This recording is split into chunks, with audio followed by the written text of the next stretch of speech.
जे 2012 का यह प्रॉब्लम बहुत सिंपल प्रॉब्लम है, ऐसे प्रॉब्लम कभी नहीं छोड़ना चाहिए एग्जाम में। हम देखते हैं सर्किट का प्रॉब्लम ज्यादातर बच्चे थोड़ा परेशान होते हैं, लेकिन इस पे कंसेप्ट जो है वो समझते हैं। In the given circuit a charge of plus 80 microfarad is given to the upper plate of the 4 microfarad capacitor. Upper plate जो है उस पर हमने 4 माइक्रोफेरेड का जो कैपेसिटर है उस पे प्लस 80 माइक्रोकुलम चार्ज हमने दिया। This is in steady state. The charge on the upper plate of 3 microfarad capacitor is. अगर आपने यहां चार्ज दिया तो क्या होगा? अगर आपने यहां चार्ज दिया प्लस 80 माइक्रोकुलम, प्लस वाला चार्ज यहां दिया, तो वह यहां पर नेगेटिव इंड्यूस कर देगा। उस नेगेटिव के अगेंस्ट यहां पर पॉजिटिव इंड्यूस हो जाएगा, श्योरली इंड्यूस होगा। और अगर प्लस 80 माइक्रोकुलम यहां इंड्यूस हुआ है तो प्लस 80 माइक्रोकुलम इन दोनों चार्जेस को अगर मैं Q1 प्लस Q2 लेता हूं तो Q1 प्लस Q2 की जो वैल्यू होगी वह 80 माइक्रोकुलम होगी।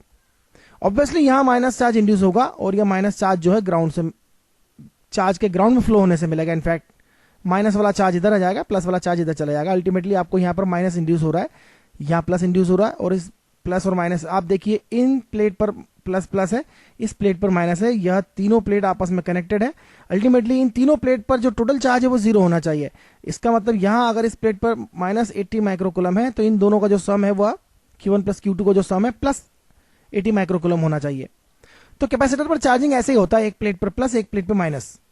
तो चार्जिंग का कंसेप्ट है, यहाँ कंसेप्ट इतना इंपॉर्टेंट नहीं है। अगर हम देखें तो 2 माइक्रोफैराड और 3 माइक्रोफैराड में हमें 80 माइक्रोकुलम को पैरेलल में डिस्ट्रीब्यूट करना है। तो पैरेलल में डिस्ट्रीब्यूशन कैसे होता है यह पता होना चाहिए आपको।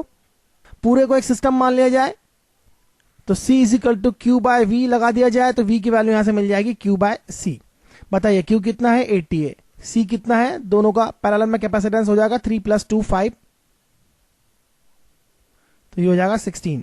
लेकिन अगर आप इस पर चार्ज देखें, Q2 की वैल्यू देखिए तो Q2 कितना होगा, चार्ज होता है capacitance into potential difference across the plate.